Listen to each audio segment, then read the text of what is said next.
But if you're an artist, let's say a real scientific artist, here's the way you think about it.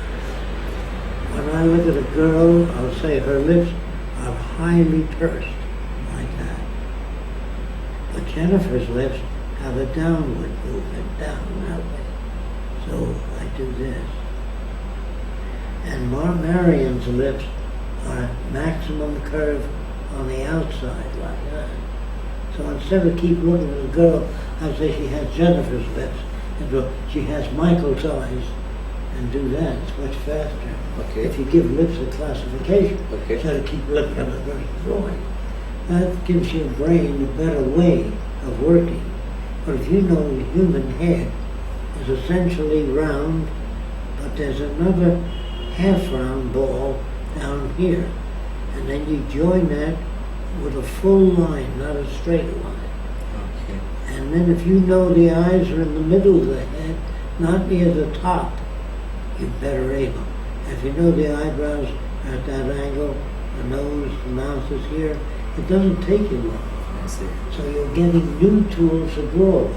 Okay. Like if I have to draw a vase, I just draw on the lips, a center line, and go in toward the center line, now that way. The purpose of the center line is I can maintain balance on both sides of that line. Right. So I don't have to struggle.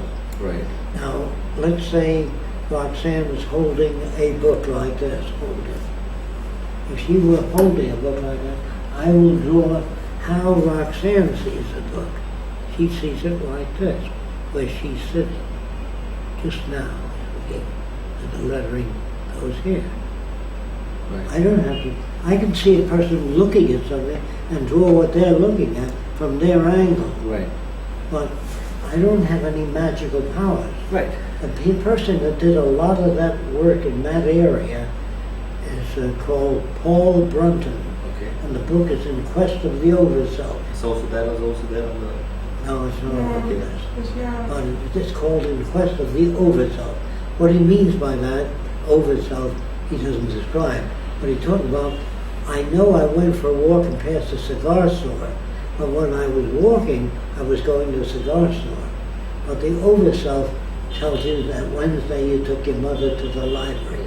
Now it's Thursday. But you remember you took your mother to the library. That's the overself that Paul is talking about. Then there's a person that can think of themselves watching the overself taking their mother to the laundry, wherever you took your mother. You understand what I mean? So we have laminated overself. Okay. You know what he's talking about? What he's trying to talk about? He's trying to talk about old language. We're conscious of something we did. Okay. And not just the doing it. When you think of yesterday you took your mother to the library, you know that you took your mother to the library. It isn't just memory of exactly taking your mother to the library. It goes beyond that. Because you're now home and you're thinking about it. So that he called the overself. And he tried in quest of yours, what is it? Is what he's trying to say. Then he quotes Korzybski. So if you get Science and Sanity, the book, it goes into a lot, not everything you want to know, but a lot about what you want to know. And then if you go into psychopathic personalities, the psychiatrists themselves don't exactly know about this. So they think it's probably this or that. I'll tell you what a psychopathic personality is. Assuming it's not brain damage. Brain damage when you're sickness, fever, and you see people wobbling. That's I don't want to talk about. I want to talk about psychopathic behavior. If a normal person sees a rat run over or a cat, that's exciting because it's the first time they've never seen anything like that. And then you look at the body and see how flat it is. Wow, that's the most impressive event that happened to that kid. They said, what on earth? And the elephant got one, you know. They began to think about what's inside the human neck. They begin to go off in all kinds of directions. And then they'll take a kid and cut his throat open to see what's inside the neck. But they don't look at the kid as another living, suffering being. The kid had developed a sense of thinking. When I was a kid, kids used to take bricks and drop them on trains as they went by in the underground. Because there was no excitement in their lives. And they used to take a nail, big horseshoe nail, this big, and put it on the trolley tracks. And the trolley went in, made a knife for them. Okay. See, but then they wondered, what would happen if I put a cat across the trolley track? And they put a brick on both ends. A lot of kids did this. But there was always a leader kid that suggested that. And they tied a cat across, and they put the bricks in, and the trolley came by. And it was exciting. That's why kids go to movies and two airplanes crash in midair, and you see them sitting in the theater, wait for that scene, then we go out. Because that's the most exciting. But if you don't build excitement in a child's life, they create their own excitement. And so the psychiatrist says he has a psychopathic problem. It's not that. It's that if a kid, I don't know if you ever noticed this, kids talk to dogs and cats and say, don't do that, you're going to pee on the floor. Well, Mommy wouldn't like that. They don't know what a cat knows. And kids talk to things, people that aren't there. You ever see that? Kids talk. And if you let that go on a long time, then the kids develop a habit that is unrelated to reality. Like Jacque and the Beanstalk. If you keep reading fairy tales to the kid might say that the bird came in my dream and carried me high, depending on the kind of stories you read to kids. But if you show a kid, dissect a frog and show the liver and the kidneys, then dissect the chicken and show the liver and the kidneys, their thoughts about the internal body is different than the kid that never saw the internal body. Let me give you another example. There's a normal kid, 7 years old, moving up the scale. He's now 13 and a half sexually, but has no direction for sex yet, but is sexually capable. A building bursts into flame. It's the most exciting thing. The kid has an orgasm. Did you know that? And he sets buildings aflame to have an orgasm. Now, if you just raise a dog without other dogs, just you raise it, he'll get up on your leg and try to have sex with you.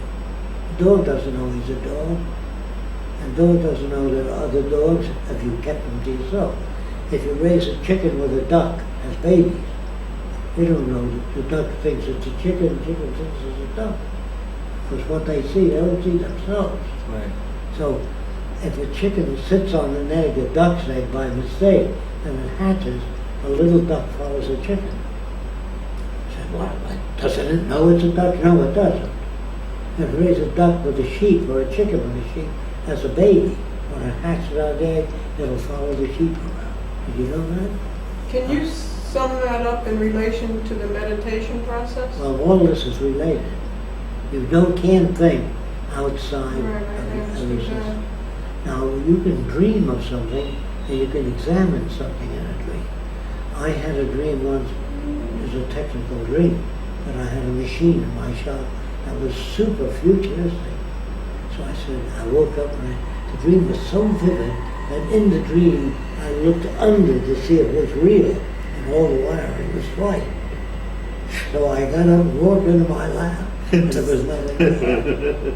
But when I looked at it with a technical eye. Yeah.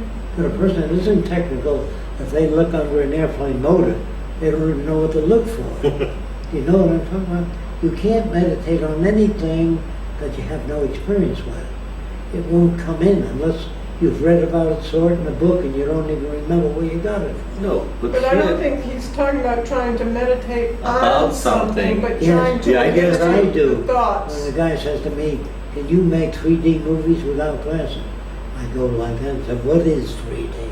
I ask what, and the answers flow, Right. because I'm technical. Okay. If I weren't technical, I wouldn't even think of making 3D movies. No, but in this I don't case, think you meditate on how to remove a kidney without killing the person. in fact, the meaning of meditation, as per my definition, Yeah. is that you basically sit down quietly, relax yourself, but don't fall asleep. You're awake. Yeah. You're completely awake. But the idea is not to focus. No, it's not daydreaming. You don't want to think about anything.